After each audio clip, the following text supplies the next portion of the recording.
Você pode dizer isso comigo? Eu sou. Peraí, vamos lá. Acorda, se você não jantou, pega aí aquela, aquela força vital que Deus te deu e vem junto comigo. Vamos lá. Eu sou embaixador de Deus na terra. Vamos de novo. Eu sou representante do céu na terra. É isso que você é, meu irmão. É isso que a Bíblia diz que nós somos. E é isso que eu quero conversar com você nessa noite. Abra a palavra comigo em 2 Coríntios capítulo 5, no verso 20 e no verso 21. 2 Coríntios capítulo 5, verso 20 ao verso 21. Esse é o final do capítulo 5. Um capítulo que Paulo discorre uma teologia profunda. Deus, ele desceu ali todo o óleo de sabedoria sobre o apóstolo Paulo. E aqui é o finalmente do capítulo. Na Nova Versão Internacional está falando assim, irmão: portanto, somos embaixadores de Cristo, e Deus faz o seu apelo por meio de nós. Por amor a Cristo, suplicamos, reconciliem-se com Deus, pois foi por nossa causa que Deus tratou como pecador aquele que não tinha pecado, para que nele nos tornássemos justiça de Deus. Então, olha só, eu estou afirmando aquilo que a Bíblia afirma sobre a nossa vida. E aí vem uma outra pergunta logo de cara, para nós podemos pensar: quem é você no Senhor? Qual é a sua identidade no Senhor? Quem Deus diz que você é no Senhor?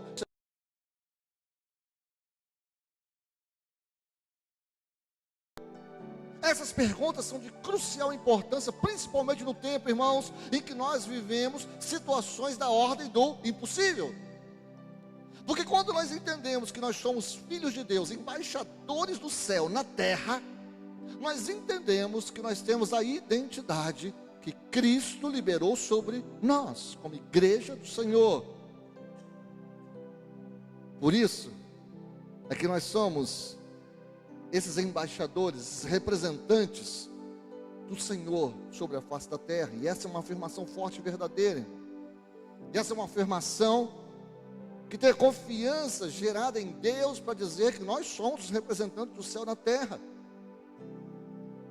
Pastor, mas eu não estou vendo o céu na terra.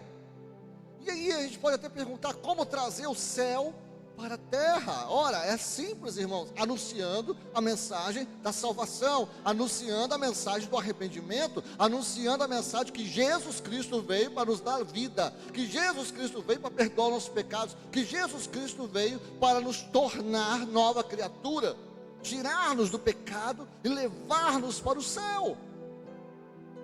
As boas novas de mudança, as boas novas de salvação, as boas novas de eternidade, as boas novas que mudam a nossa vida.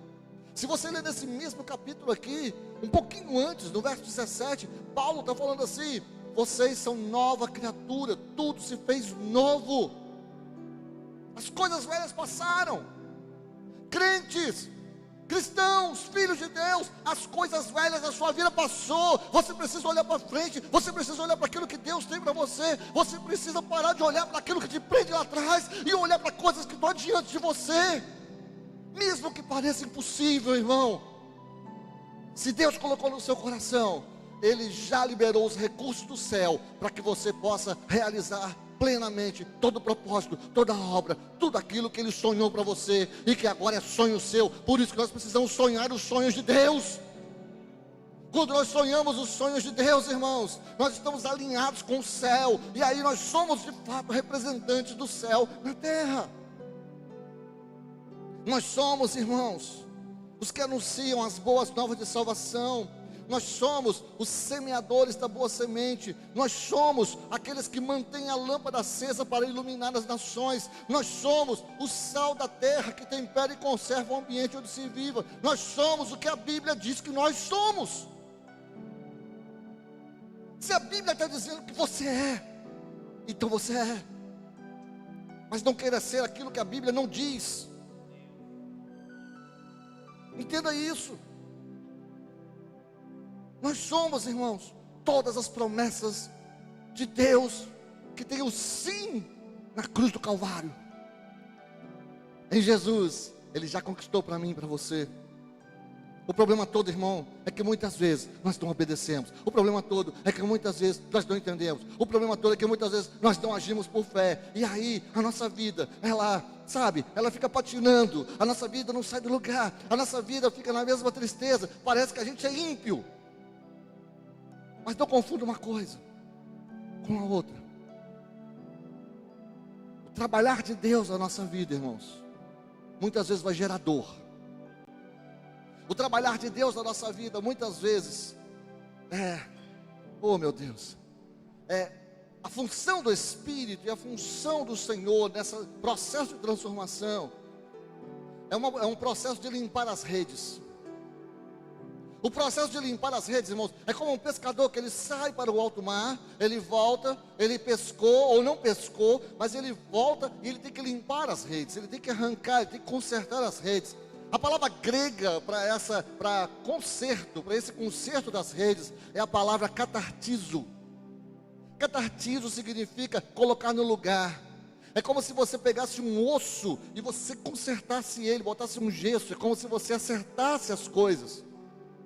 Deus, Ele pega a gente quebrado, moído, e aí Ele vai consertar. Quem já quebrou alguma coisa aqui sabe muito bem que chega lá na maca para colocar o osso no lugar, para colocar, muitas vezes, alinhar uma coisa com a outra. Você sabe que dói, mas precisa ser feito, porque senão vai ter uma calcificação errada, senão vai ficar torto. E o Espírito de Deus, irmãos, Ele vem, Ele pega aquilo que está quebrado, que Ele coloca no lugar, Ele puxa, e nesse momento vai doer, e muitas vezes nós confundimos a dor da cura com a dor que nós já sentimos antes. Ei, irmão, entenda isso, a dor da cura é diferente, e muitas vezes nós desistimos do processo de cura, no processo de acerto, no processo de sair da zona do pecado, e entrar na zona do conforto, do amor de Deus. Então não desista. Você pode falar comigo assim: eu não posso desistir. Não desista, irmão. Dói. A dor da cura dói. Colocar as coisas no lugar dói. Fazer o que é certo dói. Consertar erros dói. Alinhar-se com a vontade de Deus dói. Mas não desista, porque a partir do momento que você faz o certo, você tira toda a legalidade do inferno. Quando você começa a fazer o certo, você traz luz para a sua vida, e você sai da escuridão. E Satanás não trabalha na luz, irmão. Quem trabalha na luz é o Espírito de Deus. Deus, Ele traz luz, e quando a luz chega, as trevas batem em retirada. Aleluia! Então não desista, meu irmão, não desista, porque você é santo, você é amado, você é mais que vencedor, você é destinado ao céu, você foi chamado para a eternidade, você é filho de Deus, você é tudo aquilo que a Bíblia diz que você é. Então aquece o teu coração nas promessas do Senhor, irmão.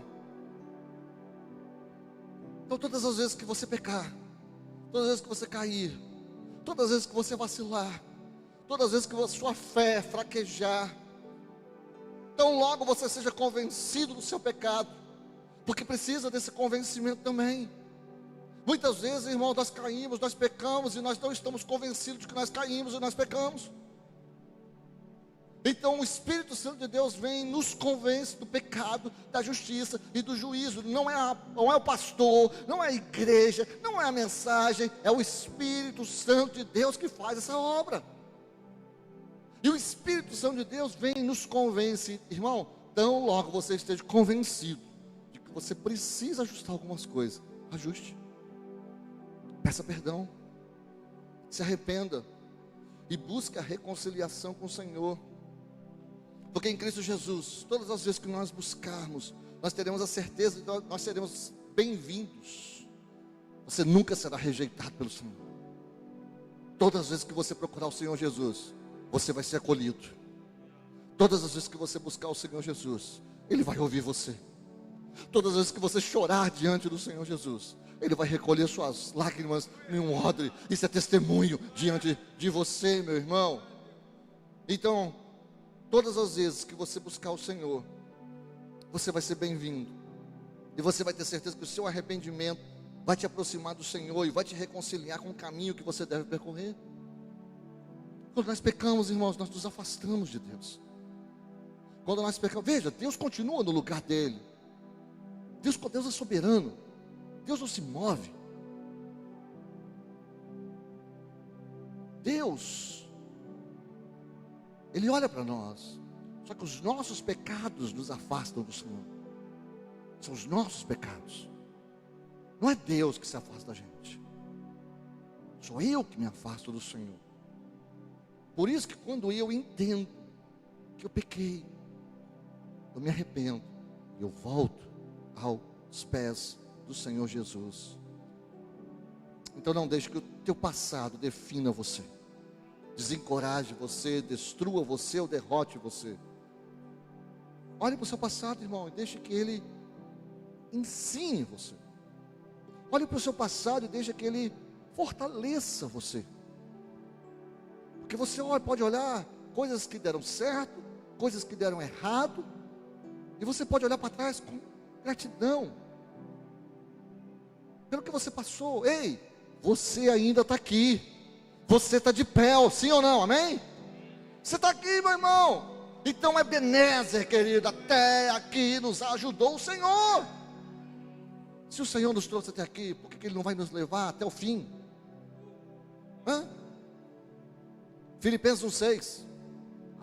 Amo esse texto, adoro esse texto. Filipenses 1,6 para mim é algo que me mantém vivo, sabe? Conseguiu botar aí? Filipenses 1,6 para a gente ler? Aleluia! Porque eu estou bem certo, estou convencido de que aquele que começou a boa obra em vocês há de completá-la até o dia de Cristo Jesus. Olha a promessa. A promessa do Senhor sempre estará de pé, irmão. Quem começou a boa obra? Jesus. Quem vai terminar? Jesus. Ele começou, Ele vai terminar. Ele é fiel para completá-la, irmão. Então fica firme. Qual a sua parte? Qual a minha parte? Não desistir. Quem está aí? Mas é tão difícil ir para a igreja. Não, irmão, vir para a igreja é fácil. Vir para cá é fácil. Difícil é perdoar. Difícil é amar. Difícil é ter um coração generoso. Difícil é não ir para frente do computador por causa da pornografia. Difícil é não reagir na carne quando você quer esganar alguém. Vocês estão aí? Isso é difícil. Vem para a igreja não é. Mas quando eu entendo que o meu culto ao meu Deus é o mais importante que eu posso fazer numa noite, e eu saio do meu culto, e é isso que você veio fazer aqui, prestar culto, renovado, transformado e vivificado pelo Espírito Santo de Deus. Ô irmão, você aquece o seu coração. A igreja hoje ficou muito seletiva, porque a gente se acostumou tanto com mensagens tão em alto nível na internet, que às vezes antigamente eu ia, irmão, e eu ouvia, eu vou falar dessa forma, e não entenda como um sentido pejorativo, eu só quero dizer da humildade da pessoa.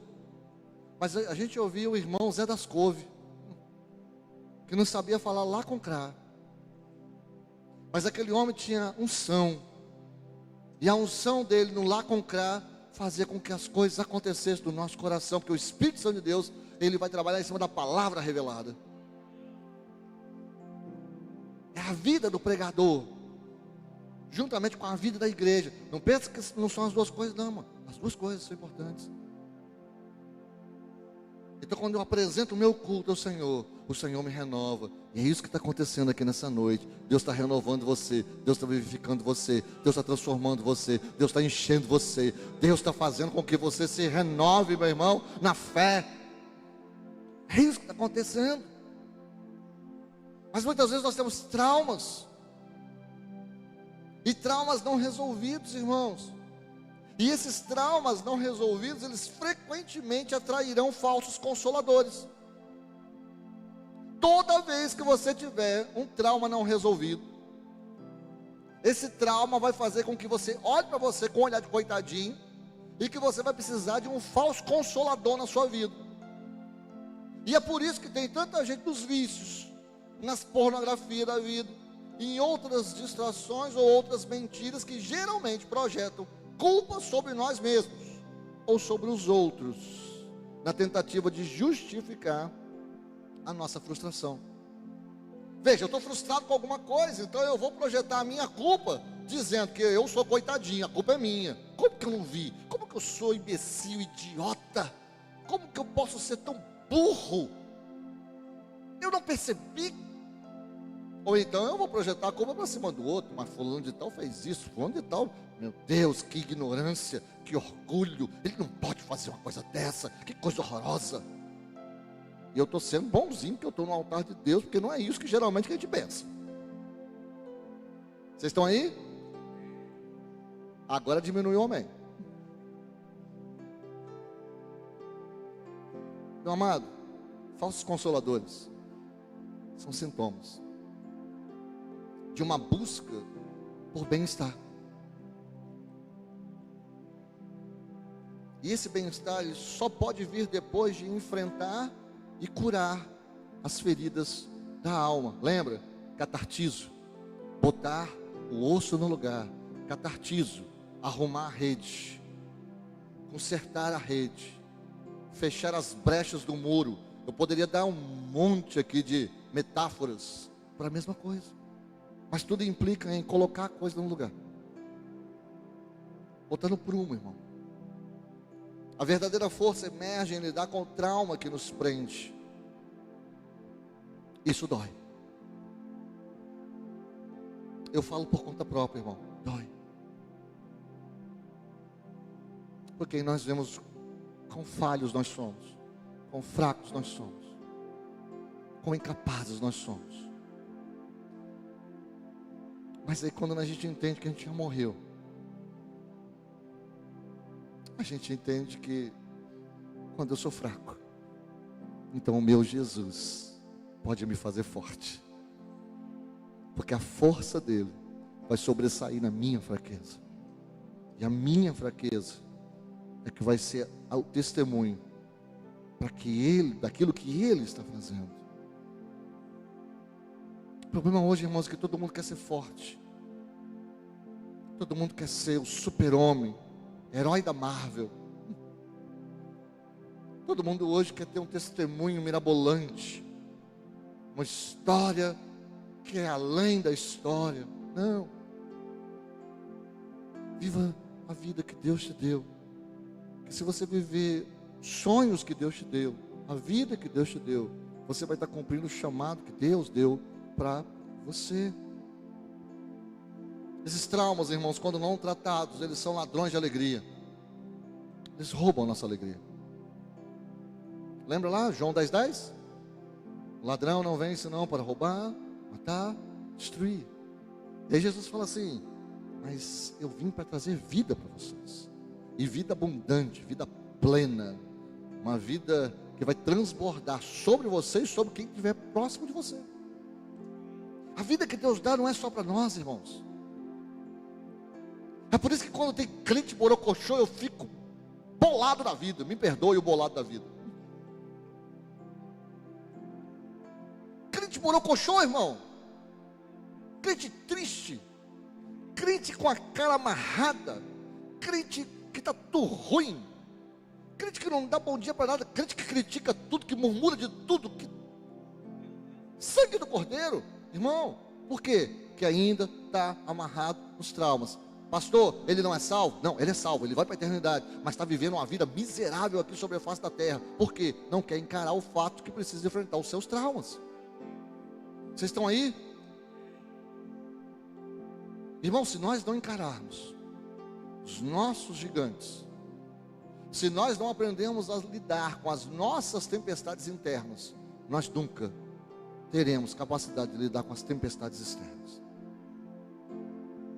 Precisamos aprender a lidar com as tempestades do nosso coração. Porque esses ladrões, esses traumas que são ladrões de alegria, irmão, vêm das circunstâncias, vêm de coisas e principalmente vêm de pessoas que nos ferem e nos envenenam a alma. Ladrões de alegrias podem ser circunstâncias, situações, coisas ou pessoas. E na maioria das vezes são pessoas. Pessoas, vou falar assim, irmão, e é isso mesmo, enviadas do capeta. Deus usa pessoas, sim ou não? Amém? Deus usa pessoas. Nós somos os embaixadores de Deus. Acabamos de falar, né? Nós somos representantes do céu na terra. Se Deus usa pessoas, Satanás se copia tudo. Você acha que ele vai fazer o quê? Vai usar pessoas também. Lembra de Pedro? Porque muitas vezes quando eu falo assim, você está pensando naquele irmão, ou naquele assassino, ou naquele pilantra, que não conhece o Senhor Jesus, que não teve a iluminação ainda. Mas eu vou trazer uma coisa para você, que muitas vezes tem pessoas que roubam a nossa alegria, que estão próximos de nós, na nossa casa, na nossa igreja, no nosso ciclo de amizade. Lembra de Pedro? Quando conversou com Jesus? Pedro. Fala sem pensar, né? Jesus estava falando, olha, eu vou morrer, eu vou ser pregado na cruz, vocês vão ser tudo dispersos por aí, mas depois eu vou ressuscitar. Pedro puxa Jesus pelo canto. Que isso, Senhor? Para com isso. Não é assim não? Isso não vai acontecer com você. Você lembra o que Jesus falou para Pedro? Para trás de mim, Pedro, Satanás. Se você voltar um pouquinho no texto, e é por isso que eu falo para você, irmão, nós não condenamos ninguém, mas nós temos que apontar o comportamento errado. Pouquinho tempo antes, Jesus perguntou para os discípulos: quem vocês dizem que eu sou? Porque estavam falando dele, que ele era João Batista, que ele era Elias, que tinha um monte de coisa. Mas vocês, meus discípulos, que estavam próximo de mim, quem vocês dizem que eu sou? Pedro então levantou e falou bem assim: tu és o Cristo, o Filho do Deus vivo. O Senhor Jesus falou assim: muito bem, Simão Barjonas, porque não foi a carne nem o sangue que te revelou, mas foi o Espírito de Deus. Como é que esse cara, cheio do Espírito, 2 segundos depois, estava sendo instrumento do capeta? Vocês estão aí, irmãos? Nós estamos falando de quem? Pedro, bispo de Jerusalém. Pedro, que morreu por Jesus. Eu estou falando desse homem. Mas naquele momento, ele tinha tido a revelação do Espírito Santo, e logo na sequência, ele foi instrumento do capeta. Por quê? Porque não vigiou. Porque Pedro ainda precisava enfrentar alguns traumas. Na sequência dos evangelhos, inclusive lá na fogueira, Jesus curou ele de algumas coisas. Então, talvez a gente tenha esse comportamento dúbio. De hora eu estou cheio do Espírito Santo, e hora eu estou prostrado, achando que eu não sou nada nem ninguém. Irmão, não é nem 8, nem 80. Por isso o Espírito nos dá moderação. Por isso nós devemos entender que nós somos esses embaixadores do céu na terra e não permitir que os ladrões de alegria venham para roubar a nossa alegria. Todo relacionamento, irmão, é uma corrente que te leva para o teu chamado ou te afasta dele. Você já imaginou se Pedro não estivesse andando com Jesus? Nós nunca teríamos ouvido falar de Pedro. E aí a minha pergunta é: meu irmão, com quem você tem andado? Quem são as suas amizades? Aonde você tem investido seu tempo? Com quem você tem passado o tempo? Porque nós precisamos ter, irmãos, um coração restaurador. Porque o coração de Deus é restaurador. Lembra? Nós cantamos aqui: estou sonhando os sonhos de Deus, estou vivendo os sonhos de Deus, né? Tem uma nova vida em mim. É isso. Aleluia! Mas quando você busca restauração na sua casa, você busca restauração nos seus relacionamentos, você busca ser o apacentador, o apaziguador, aquele que, sabe, traz paz para uma situação. Você está tendo o coração de Deus, irmãos. Deus é um Deus restaurador e nessa noite Deus está olhando para você. Deus está restaurando o seu coração nessa noite. Deus está levantando você sobre os seus pés. Deus está colocando força sobre você para que você se levante nessa noite. Não importa o pecado, não importa a situação que você está, não importa a tristeza no seu coração. Deus está trazendo alegria, Deus está trazendo renovo sobre você, querido. Deus está te levantando nessa noite, querido, sabe? Porque Ele sabia que você ia cair, Ele sabia que você iria fazer algo errado. Mas, você não precisa viver em culpa ou vergonha pelo resto da sua vida. Vou falar de novo. Você não precisa viver em culpa ou em vergonha pelo resto da sua vida. Não há condenação para aqueles que estão em Cristo Jesus, irmãos. Não há. Deus tirou isso ao pregar Jesus na cruz, por Ele morrer, ser sepultado e ressuscitar novamente. Então a culpa tem que deixar você. Veja, não é você que tem que deixar a culpa tem que deixar você. A vergonha tem que deixar você, porque você é livre em Cristo, e quem Cristo liberta, é livre de fato, irmão. Ser livre é conhecer a sua identidade em Cristo Jesus. E nessa noite eu vim aqui dizer para você, meu irmão, que a batalha que você está enfrentando é sobre o seu futuro e sobre aquilo que Deus vai entregar para você no futuro próximo. E futuro próximo pode ser daqui a 5 minutos. Mas quando você olha para frente, meu irmão, tudo aquilo que Deus tem para você, tem preparado para o seu coração, a única coisa que nessa noite eu quero frisar para você: não desista. Não desista, porque Deus está com você. E hoje, aqui, nessa noite, nessa quinta profética, eu declaro vitória sobre você, vitória sobre a sua vida, vitória, meu irmão, sobre todos os seus inimigos. No nome de Jesus, receba essa palavra. O Senhor é o seu levantador. Ele está tirando você desse desânimo. O Senhor é o seu restaurador. E Ele está tirando você dessa dúvida que faz você oscilar entre lá e cá e não ter um caminho reto. Você pensa demais, obedece de menos. Deus está tirando você disso hoje. Deus está falando para você seguir adiante. Deus é o seu levantador, meu irmão, e Ele está tirando você dessa depressão, desse buraco de tristeza em que você se encontra. Em nome de Jesus, hoje eu estou dizendo aqui: saia desse buraco de depressão, meu irmão, e levante a tua cabeça, porque Deus tem planos de paz para você. Deus tem planos maiores para você. Deus tem planos melhores para você. Deus sonhou com você. Então bota essa tristeza de lado. Sabe, irmão, nós temos motivos, e muitos motivos, para ficarmos tristes e desanimados. Mas nós temos um motivo